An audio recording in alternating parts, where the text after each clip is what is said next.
Today we're going to put the AutoBrush to the test. What test, you ask? The plaque test.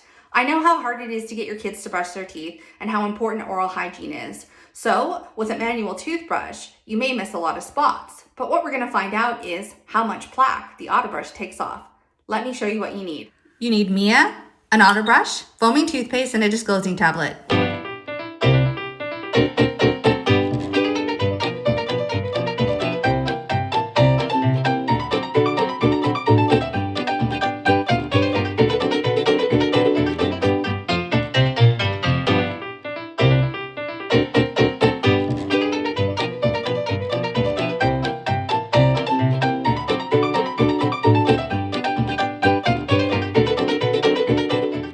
So here are the results. You can tell there is a little bit of plaque left, but remember you should also be flossing regularly and that no toothbrush replaces flossing. So remember that you still have to floss, but I am so impressed at how much plaque was taken off.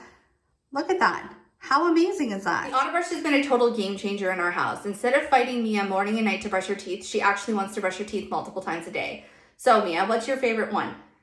The manual toothbrush or the AutoBrush? AutoBrush. Yeah.